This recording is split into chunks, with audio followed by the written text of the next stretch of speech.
Bab 121 Naga Leluhur. Dua kapal kuno dengan aura yang sangat berlawanan memberikan perbedaan besar kepada orang-orang. Yan Qingcheng diam-diam mengertakkan gigi. Jika dia tidak punya pilihan lain, dia tidak akan pernah mengambil kapal kuno ini. Semakin dekat, kapal raja akan berlabuh, dan bentuknya terlihat jelas di mata Xiao Chen. Lambung kapal yang gelap diukir dengan pola hantu yang tidak menyenangkan, dan kabut gelap mengepul di sekitar kapal kuno yang seperti tinta. Sebuah lampu dunia bawah tanah yang besar tergantung di kapal, memancarkan cahaya putih pucat, membuat kapal kuno itu terlihat semakin menakutkan dan menakutkan. Mengamati dengan cermat, Xiao Chen dan Yan Qingcheng menghirup udara dingin pada saat yang sama. Awalnya mereka tidak melihatnya dengan jelas, tetapi sekarang mereka menyadari bahwa kapal raja tampak seperti tengkorak terbalik dengan mulut terbuka. Hanya saja bukaan mulutnya agak berlebihan, lengkungannya seperti bulan sabit, mulutnya yang berbentuk bulan menghadap ke langit, membentuk lambung bagian atas, dan bagian tengkorak lainnya basah kuyup di laut emas. Sangat mudah bagi orang untuk memiliki pergaulan yang buruk. Mungkinkah ini kapal kuno yang terbuat dari tengkorak besar? Cahaya hitam yang ganas melesat dari kapal kuno menuju pantai, membentuk jembatan kematian, memungkinkan orang-orang di pantai untuk berjalan di sepanjang jembatan itu dan menuju ke kapal raja. Naiklah ke kapal, mungkin kita masih memiliki kesempatan untuk bertemu. Iblis tersenyum pada Xiao Chen. Terima kasih. Xiao Chen memberi hormat pada iblis. Sama-sama, ini yang harus saya lakukan. Saya bilang saya akan membalas budi Keke dengan besar. Hei, Keke sepertinya tidak menghargainya, dan berlari dengan marah tidak jauh dari situ. Dengan sedikit lambaian kaki binatang kecil itu, cahaya warna-warni muncul, menutupi tumpukan kelapa dan kelapa yang seperti bukit di atas pantai. Nanas, jeruk, pir kecubung, kurma manis, del, semuanya terselubung di dalamnya, lalu mereka berlari kembali dengan gembira dan mengirim semuanya dari jembatan hantu hitam ke kapal raja. Sekarang, perut kecilnya yang bulat telah berkurang pembengkakannya, dan tidak ada pantangan terhadap semua jenis makanan. Ada banyak buah-buahan aneh yang disukainya, dan Xiao Chen secara khusus meminta Xiao Chen untuk mengumpulkannya. Melihat begitu banyak buah-buahan yang berhasil dikirimkan ke kapal kuno tersebut, Keke merasakan pencapaian dan menunjukkan ekspresi yang sangat puas. Tepat ketika Xiao Chen dan yang lainnya hendak naik ke kapal, semburan auman naga datang dari belakang mereka, memekakkan telinga seperti guntur. Raungan hantu berhenti, dan auman naga dimulai lagi. Xiao Chen menoleh ke belakang dan melihat 10 bayangan naga besar muncul di pantai, mengaum ke arah mereka. Mereka ternyata adalah 10 cabang kerajaan dari klan naga, termasuk Tyrannosaurus, naga raja singa, naga jahat berlengan 8, Stegosaurus, del. Tidak lebih, tidak kurang, 10 di antaranya. 10 cabang keluarga kerajaan yang sebenarnya. Ini adalah, Yan Qingcheng sangat ketakutan, dan ada sedikit ketakutan di wajah cantiknya. Klan naga begitu kuat bahkan iblis pun tidak berani memprovokasinya. Jika naga liar ini melancarkan serangan sekarang, konsekuensinya akan menjadi bencana. Wow, teriakan pelan terdengar, dan seekor naga kecil yang tidak mencolok dengan enggan mengucapkan selamat tinggal pada cabang dari 10 raja klan naga utama. Ternyata itu adalah naga hitam kecil yang keras kepala. Naga kecil yang terus menantang. Ia bertahan di depan 10 klan naga teratas dengan enggan, tidak pernah ingin pergi. 10 naga tingkat tinggi yang paling dekat dengan Raja Naga semuanya bergerak maju dan mengepung naga kecil itu. Tyrannosaurus Qian, naga raja singa emas, naga jahat berlengan 8 perak, Semuanya menundukkan kepala dan menjilatnya dengan penuh kasih. Sinar cahaya mengalir ke tubuh Xiaolong, dan mereka juga penuh keengganan. Xiao Chen dan Yan Qingcheng merasa lega. 10 naga liar tidak akan pernah menyerang mereka. Iblis menunjukkan ekspresi terkejut, menatap kosong ke arah naga liar di depannya, bergumam, mungkinkah, bagaimana ini mungkin? Tidak mungkin seperti ini. Tapi, di saat yang sama, Xiao Chen dan Yan Qingcheng mereka juga memikirkan beberapa kemungkinan, dan mereka semua menunjukkan ekspresi tidak percaya. Tidak, sama sekali tidak. Setelah linglung beberapa saat, iblis itu terbangun dan menyangkal dugaan sebelumnya. Pada saat yang sama, Xiao Chen dan Yan Qingcheng membalikkan kemungkinan itu. Mereka berkata pada saat yang sama, itu tidak mungkin naga leluhur kecil.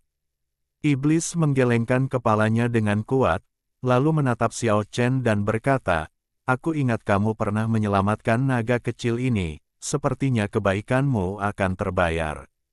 Meskipun naga kecil ini tidak bisa menjadi naga leluhur, demi nama penting klan naga, ia tidak akan pernah berada di bawah Raja Naga. Pendamping akan pergi bersamamu, pasti akan berada di sisimu. Perlakukan dengan baik. Aku ingat legenda klan naga, ini adalah naga kecil dengan potensi tak terbatas. Yan Qingcheng memandang Xiao Chen dengan mata penuh iri dan cemburu.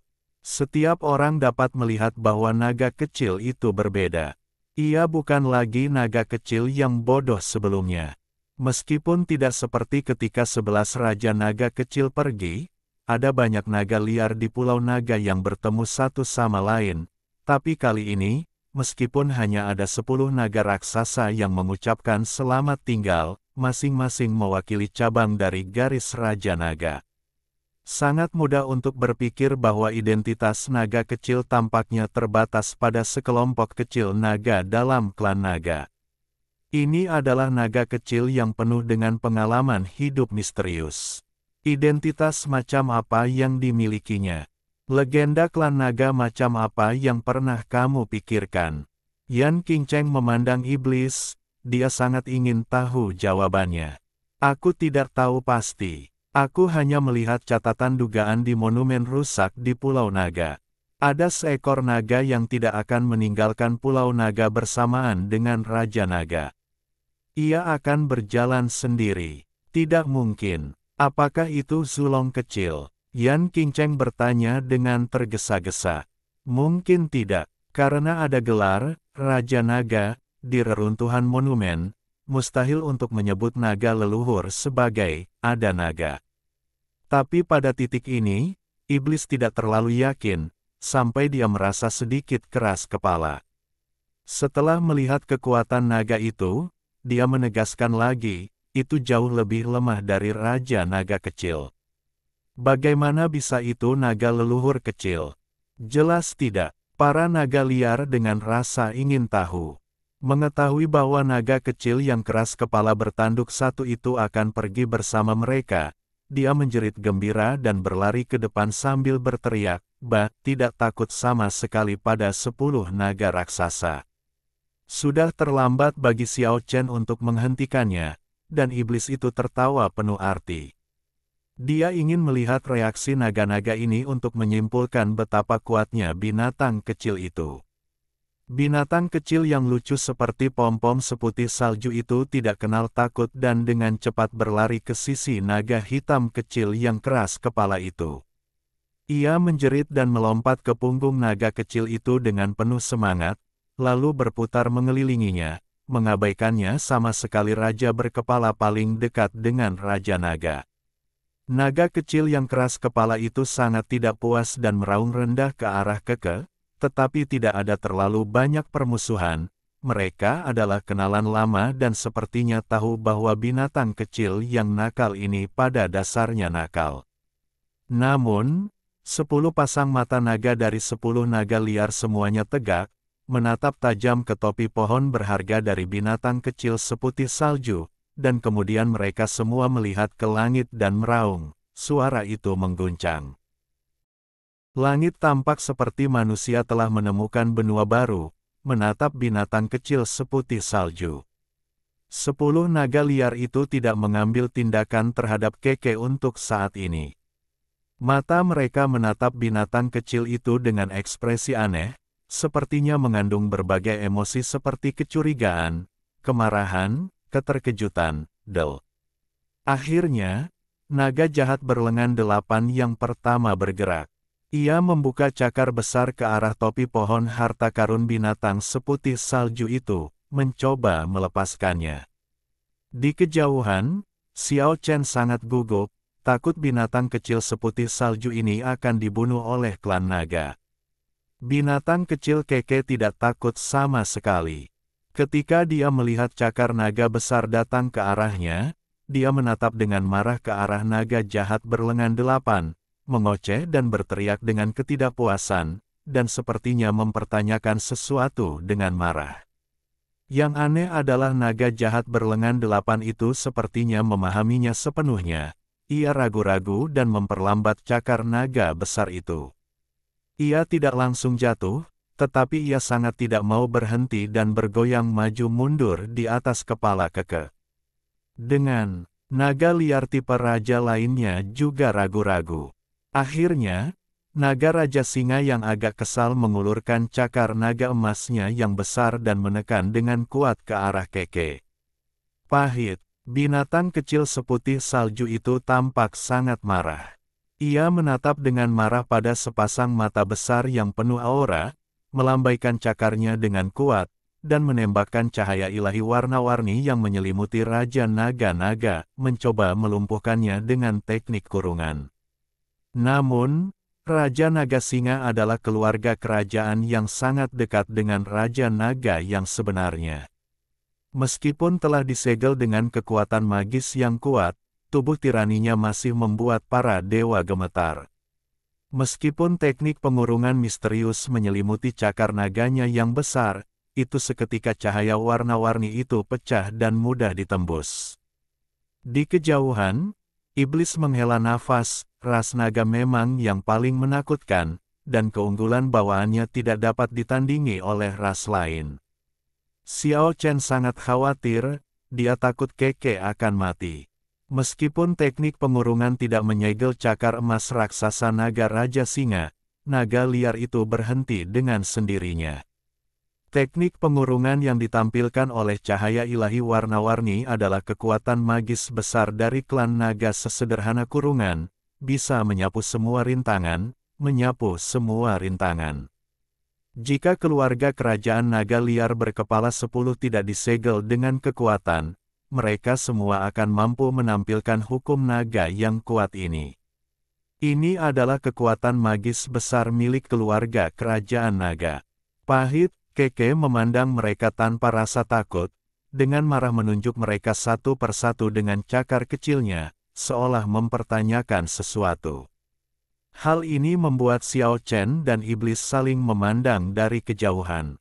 Mereka tidak dapat menebak, tidak dapat menyimpulkan, dan tidak tahu mengapa binatang kecil itu berperilaku seperti ini. Bab 122 Situasi. Hati Xiao Chen penuh dengan pertanyaan. Keke adalah anak kecil yang terlantar. Ia bahkan tidak tahu siapa orang tuanya, tapi mengapa sekarang ia tampak bertengkar dengan cabang garis keturunan klan naga. Dan sepertinya ia berdebat dengan akal. Sungguh aneh bahwa ia mengetahui banyak hal. Tiba-tiba, Xiao Chen mengira Keke terlahir dengan teknik kurungan. Mungkin semua itu diwarisi sejak lahir, dan karena itu, dia mengetahui banyak hal, yang membuatnya berdebat dengan Raja Naga seperti ini. 10 cakar naga besar dari 10 naga liar bergetar terus-menerus di atas kepala binatang seputih salju itu. Cakar Cian Tyrannosaurus, cakar naga Raja Singa Emas, cakar naga jahat berwarna putih keperakan, semuanya tampak seperti itu, ragu-ragu. Iblis melihat semua ini dan merasa sangat tidak wajar. Jika dia dikelilingi oleh 10 naga liar, dia tidak akan takut seperti Keke. Pada akhirnya, 10 naga liar tampaknya telah menahan niat membunuh mereka dan masing-masing menarik cakar kehancuran mereka. Yang luar biasa adalah sikap mereka juga sangat berbeda. Perubahan ini terlalu cepat, yang membuat Xiao Chen dan yang lainnya merasa sedikit luar biasa.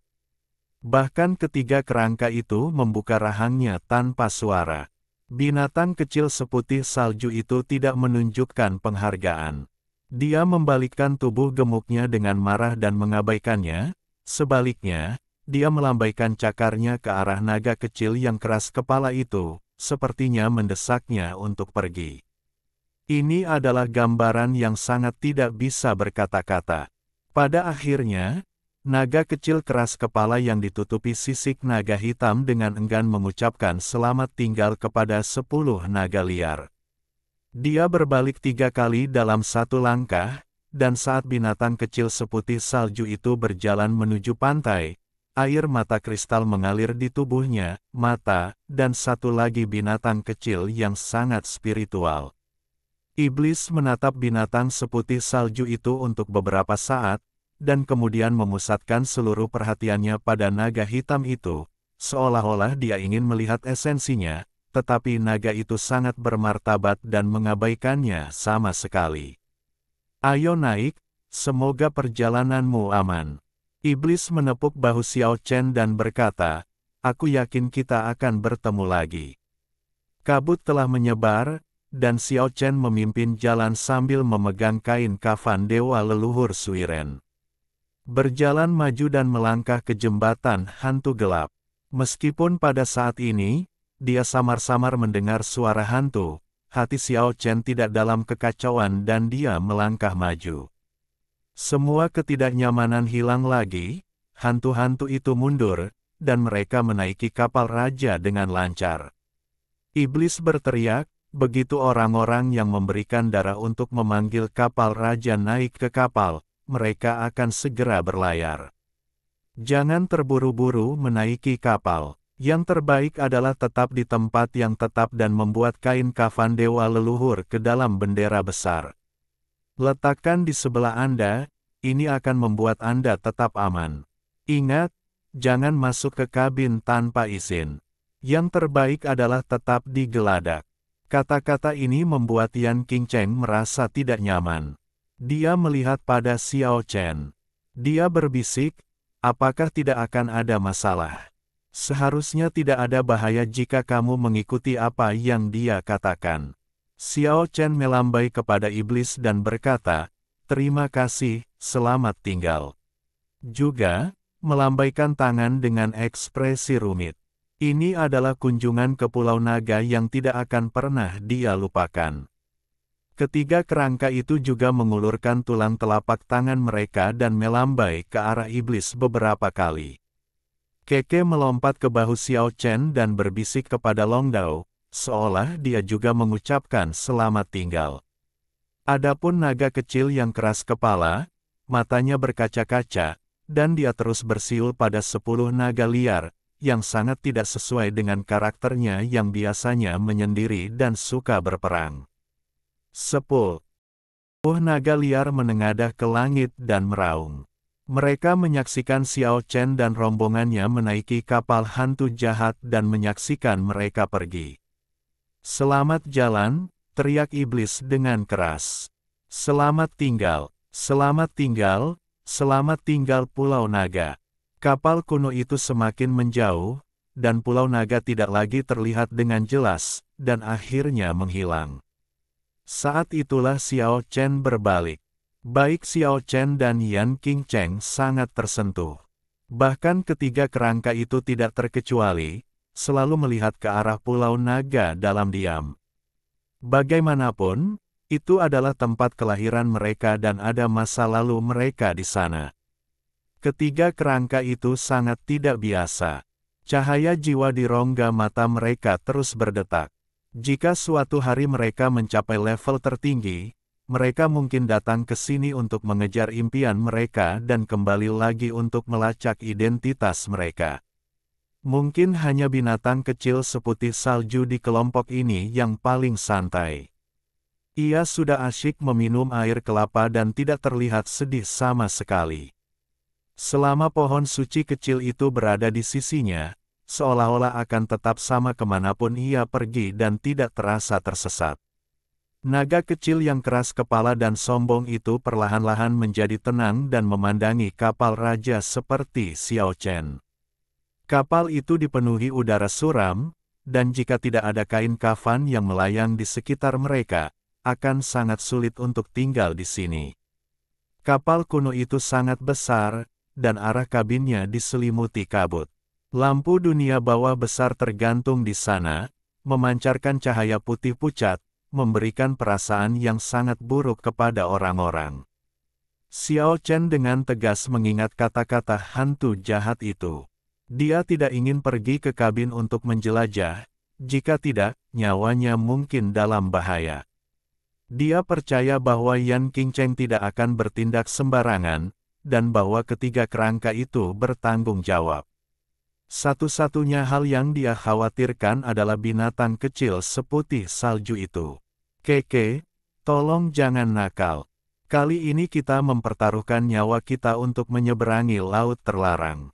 Kamu tidak boleh main-main, dan kamu tidak boleh menjelajah ke arah kabin.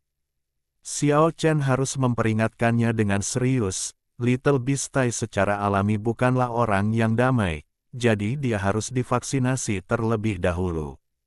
Setelah mendengar ini, Keke mengangkat kepalanya dan melihat ke arah kabin. Matanya yang besar tiba-tiba menjadi cerah.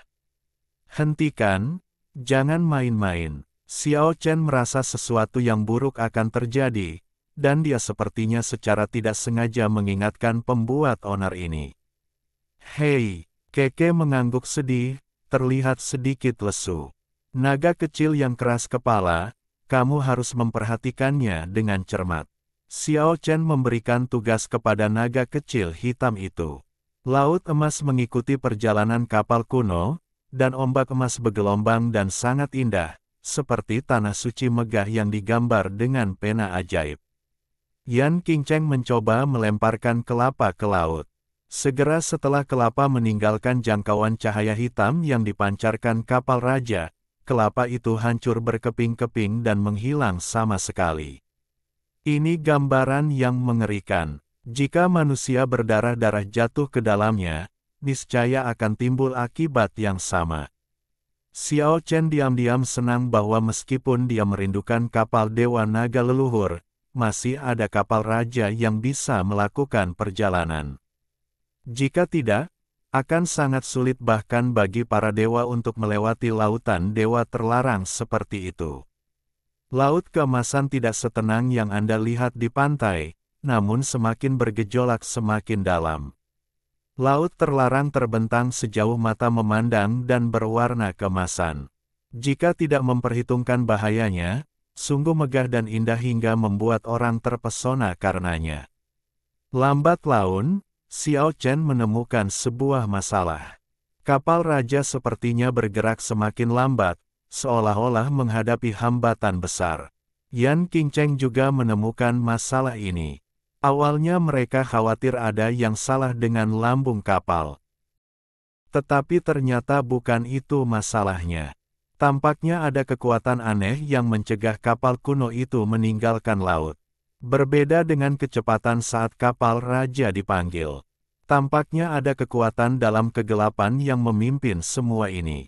Tampaknya ia mengetahui bahwa kapal kuno membawa orang atau benda di Pulau Naga. Jadi ia mengerahkan kekuatan untuk itu hentikan. Meski kecepatannya melambat, namun tidak sepenuhnya terhalang oleh Zenki, kapal raja kuno bergerak maju dengan lambat, yang masih lebih cepat dari kecepatan berjalan orang biasa.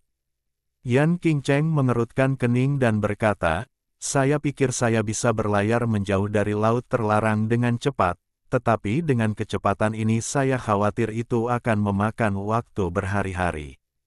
Lagi pula, dikatakan bahwa samudra emas berdiameter ribuan mil. Tidak perlu terburu-buru, tidak perlu terlalu cemas.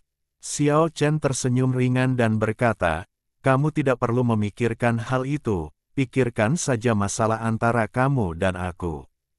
Kamu, Apa yang akan kamu lakukan?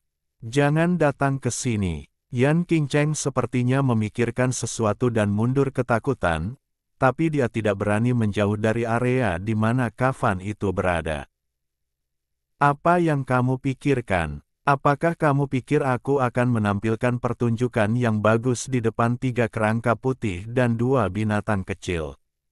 Bahkan jika kamu memiliki sentimen itu, aku tidak memiliki hobi itu. Beberapa hal memerlukan sentimen dan itu tergantung pada lingkungan. Yan Qingcheng langsung terdiam. Pihak lain jelas-jelas menggodanya dan memanfaatkannya untuk menyesuaikan suasana hatinya.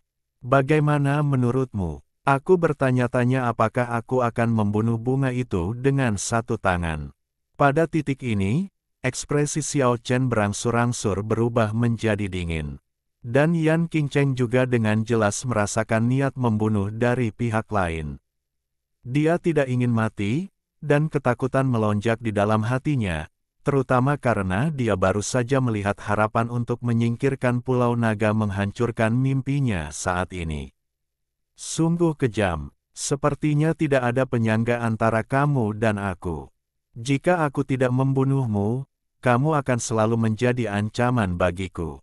Yan Qingcheng mengerti bahwa pihak lain tidak mengancamnya pulau, dia tidak perlu khawatir sendirian. Tidak ada lagi akibat buruk dari sendirian di pulau terpencil. Sekarang dia bisa dibunuh. Setelah memikirkannya dengan cepat, Yan Qingcheng menjadi tenang dan berkata, kamu tidak bisa membunuhku. Kamu tahu itu. Aku tidak memiliki hubungan dengan Wang Xifeng dan Liu Yue. Aku hanya ingin membalas dendam untuk melindungi mereka, mengatakan bahwa tidak ada kebencian yang nyata antara kamu dan aku. Memang tidak ada kebencian pada awalnya, tetapi faktanya sekarang ada di depan kita, dan tidak ada ruang untuk bermanuver. Xiao Chen memandangnya dengan tenang. Semakin banyak hal ini terjadi, semakin gelisah Yan Qingcheng. Dia berkata, aku bersumpah tidak akan memberitahumu bahwa kamu telah membunuh para murid abadi. Tidak ada halangan untuk menyelesaikan semua dendam antara kamu dan aku. Alasan, ini hanyalah alasan bagimu untuk memintaku melepaskanmu. Dengarkan apa yang ingin saya katakan. Yan Qingcheng melanjutkan, sebenarnya, masalah tentang Wang Xifeng dan Liu Yue dapat terungkap sepenuhnya. Kamu membunuh guruku. Masalah Paman Wang Hao telah dilihat oleh semua orang di kapal dewa. Jika kamu membunuhku dan memasuki dunia abadi, kamu akan berada dalam masalah besar. Hanya dengan tinggal bersamaku kamu akan aman. Petik 2. Oh, katakan padaku. Katakan padaku. Xiao Chen terus menatapnya dengan tenang. Faktanya, inilah alasan mengapa dia tidak mengambil tindakan. Tetaplah bersamaku dan aku akan membantumu membersihkan namamu. Yan Qingcheng sudah benar-benar tenang. Bagaimana kamu bisa membebaskanku, dan bagaimana aku bisa mempercayaimu? Xiao Chen mengambil inisiatif mutlak, karena dia mengendalikan hidup dan mati Yan Qingcheng. Banyak orang melihat bahwa paman saya mengambil tindakan terhadap kami dan pada akhirnya dibunuh oleh Anda. Entah itu pendapat orang luar atau kebenaran masalah, itu menunjukkan bahwa kami berada di garis depan yang sama. Kami adalah belalang di sisi yang sama, tali, hanya kerjasama yang bisa menghilangkan niat membunuh dari sekte abadi. Anda menyerahkan segalanya pada paman saya, mengatakan bahwa dia iri dengan bakat dan ingin membunuh saya, seorang junior, dan dia juga menyakiti Anda karena itu faktanya, penampilannya hari itu sangat buruk. Jia, banyak orang yang bisa bersaksi bahwa situasinya sangat menguntungkan kita. Banyak orang tahu bahwa aku menangkapmu sebagai budak perempuan. Siapa yang akan percaya bahwa kita bekerja sama? Kata, gadis budak, wajah Yan Qingcheng menjadi merah dan putih, sangat marah, tetapi tidak mungkin untuk keluar.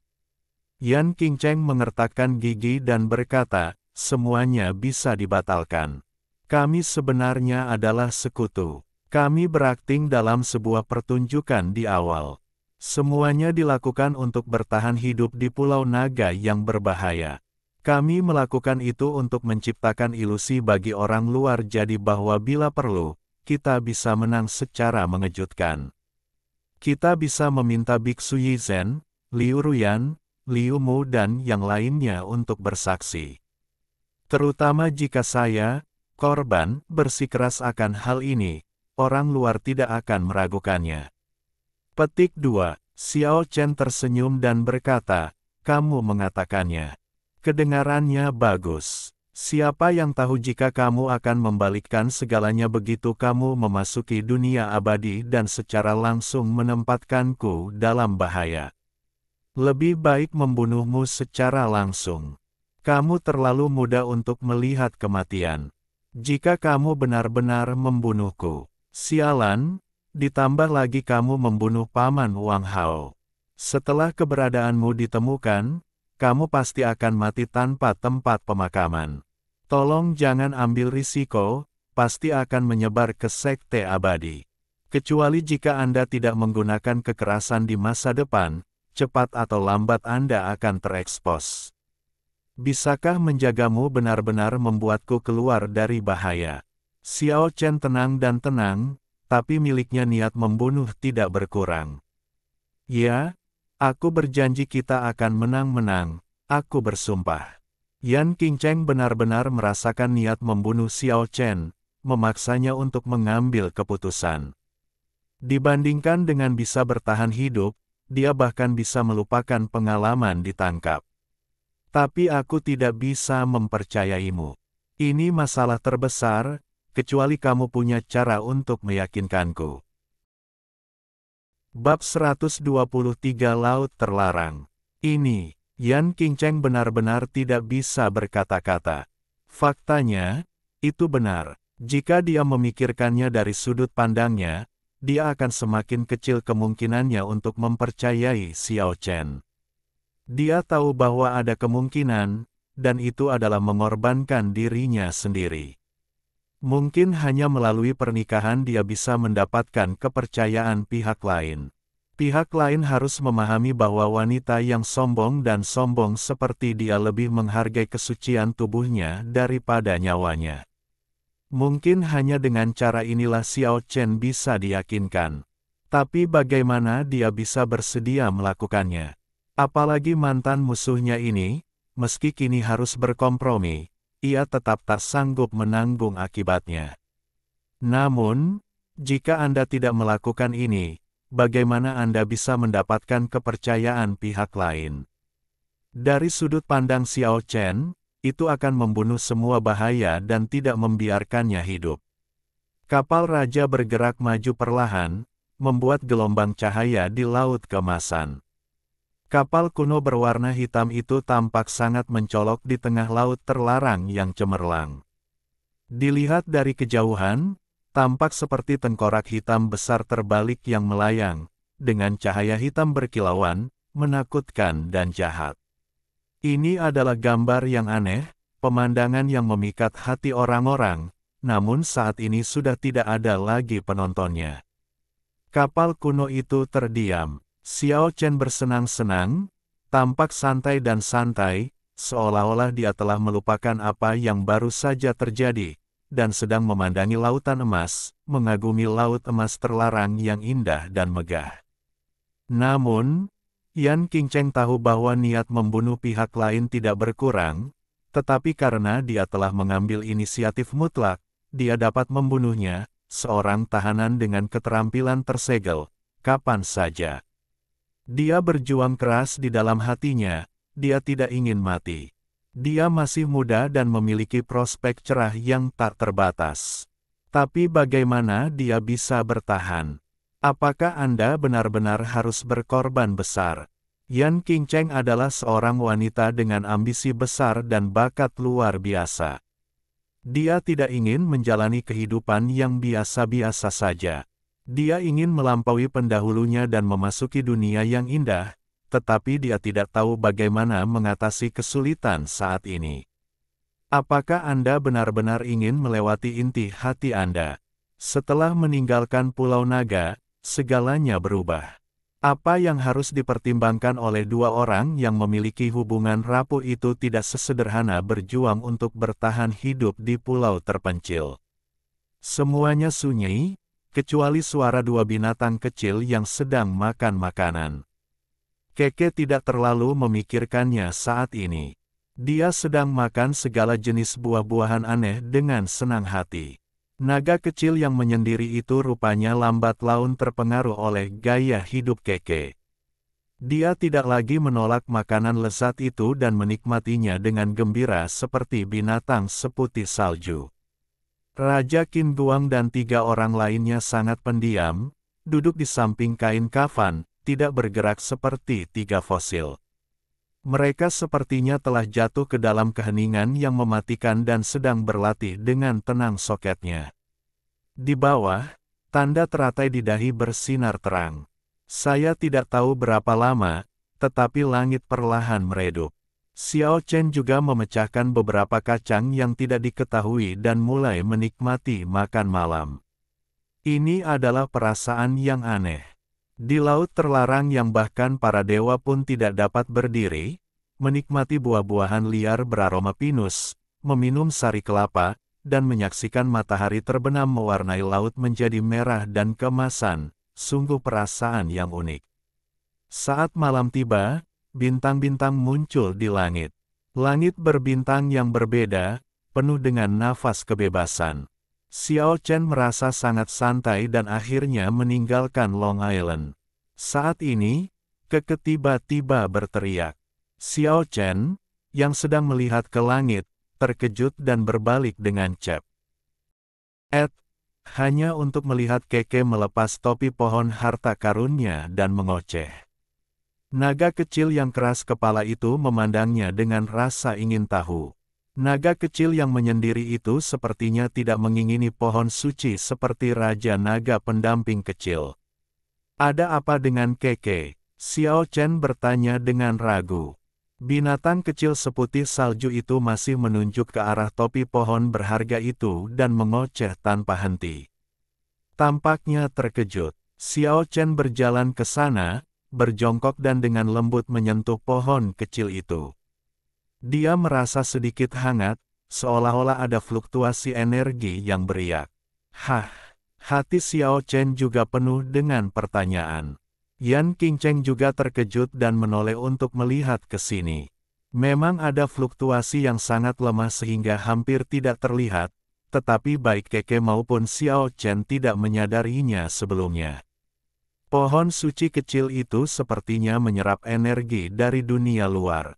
Di bawah kegelapan malam, perasaan spiritual Xiao Chen yang tajam ditampilkan sepenuhnya, dan dia akhirnya melihat dengan jelas bahwa ada titik cahaya emas kecil yang tak terlihat di segala arah, perlahan-lahan melayang menuju pohon suci kecil. Ini adalah kekuatan di lautan emas. Xiao Chen kaget. Pohon suci kecil itu begitu ajaib hingga bisa menyerap kekuatan laut terlarang. Karena fluktuasi sebelumnya terlalu lemah, tidak ada yang menyadarinya. Sekarang Xiao Chen, Yan Qingcheng, 2 binatang kecil dan 3 kerangka semuanya tahu apa yang terjadi. Binatang kecil seputih salju itu mengoceh dengan penuh semangat dan ingin memasukkan pohon suci kecil itu ke dalam laut emas, namun ia menghentikan tindakannya karena frustrasi karena memikirkan kengerian laut emas. Setelah memahami sepenuhnya apa yang sedang terjadi, Xiao Chen sangat bersemangat. Laut terlarang sepertinya mengandung kekuatan ilahi yang tak terbatas. Jika diserap oleh pohon suci kecil, ia mungkin bisa tumbuh sedikit. Biarkan aku mencobanya. Xiao Chen mengangkat pohon kecil itu dan perlahan-lahan mendekati sisi kapal. Pada saat ini, pohon suci memancarkan cahaya yang lebih terang, dan titik cahaya keemasan yang terkumpul jelas lebih banyak. Xiao Chen tidak berani sembarangan mengekspos pohon kecil itu ke kapal raja.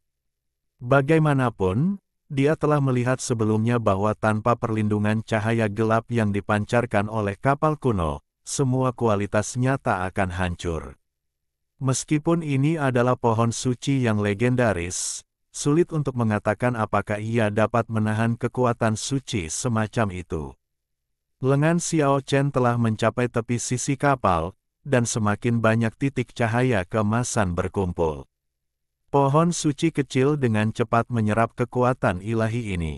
Saya berkelana sedikit lebih jauh lagi dan sudah agak jauh dari sisi kapal, tapi saya masih berada dalam jangkauan cahaya gelap yang dipancarkan oleh kapal kuno. Kekuatan emas berkumpul semakin cepat, dan sepertinya ada banyak kunang-kunang kecil terbang dari segala arah, menuju ke arah pohon kecil itu menerkam. Ini adalah hasil yang menggembirakan. Benar-benar melihat kekuatan ilahi diserap oleh pohon kecil memberikan perasaan keuntungan dan kepuasan yang sangat kuat.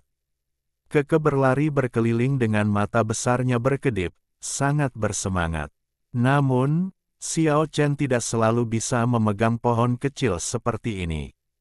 Akhirnya, dia melangkah mundur, membungkus pohon suci kecil itu dengan kain kafan, dan menggantungnya di sisi kapal. Itu adalah malam yang menyenangkan, dengan bintang-bintang menghiasi langit.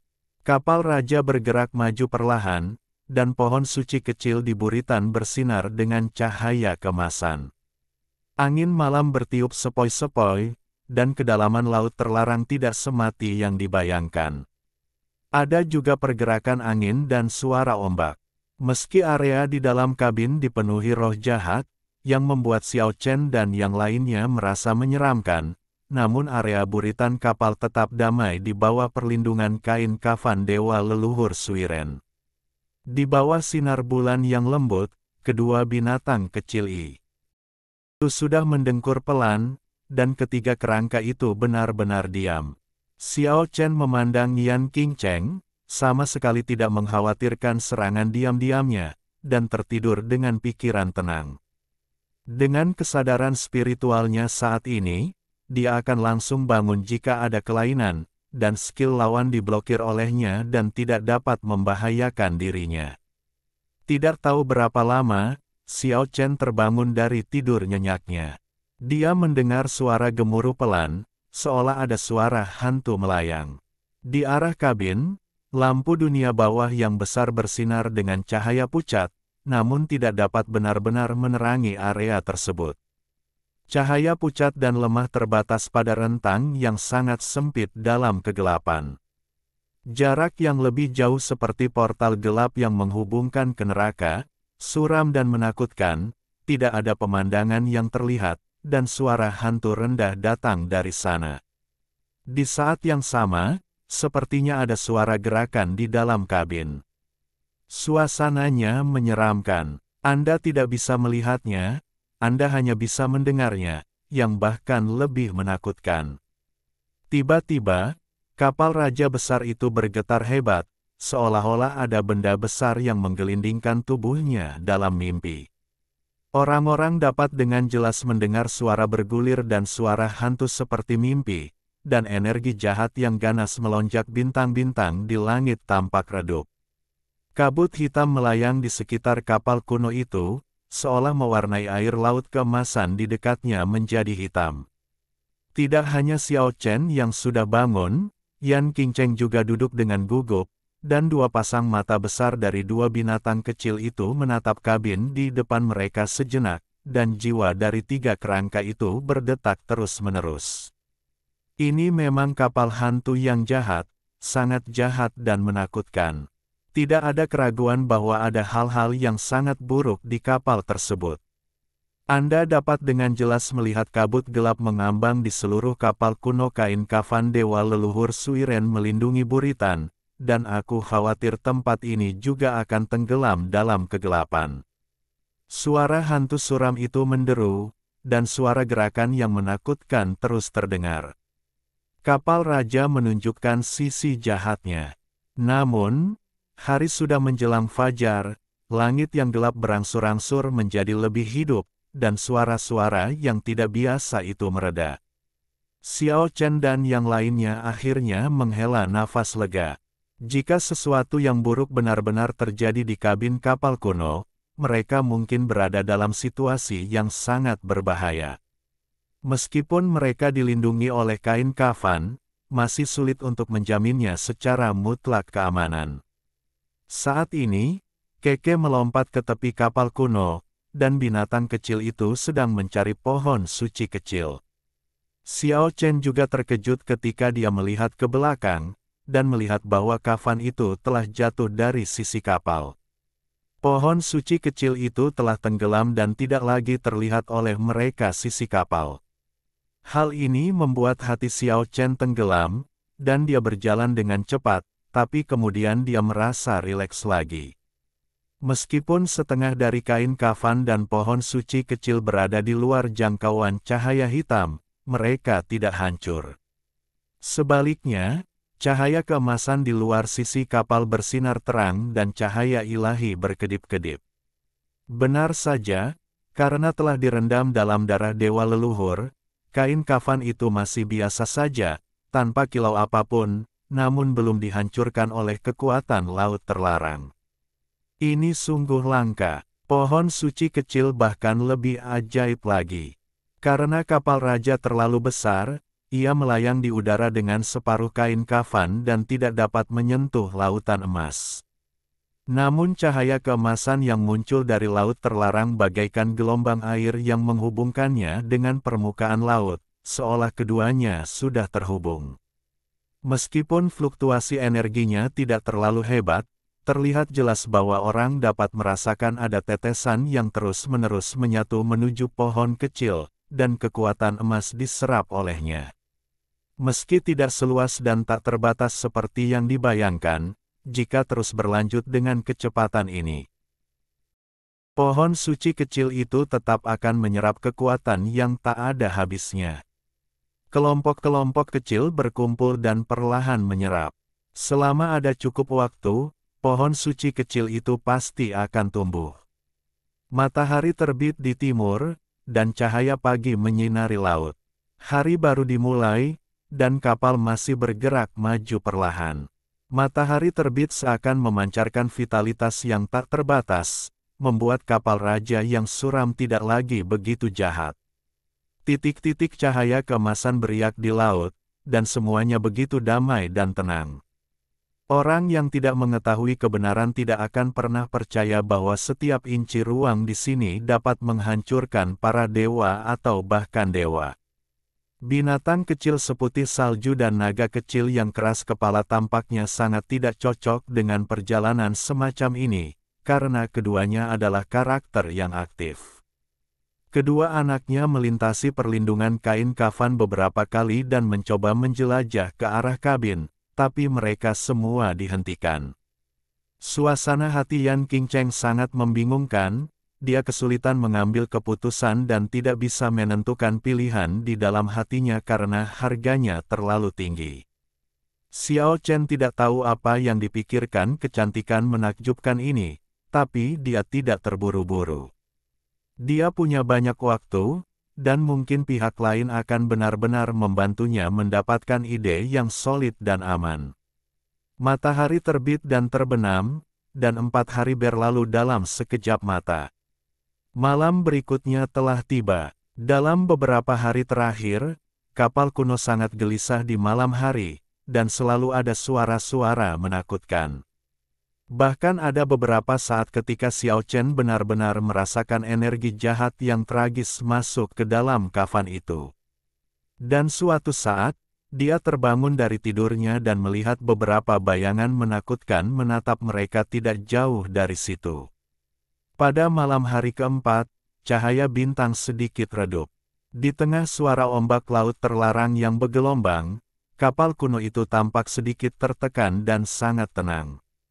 Hari sudah larut malam, namun tidak ada suara hantu seperti biasanya, namun Xiao Chen tidak bisa tidur nyenyak. Ia merasa suasananya tidak biasa, dan akhirnya jatuh ke dalam kondisi mengantuk.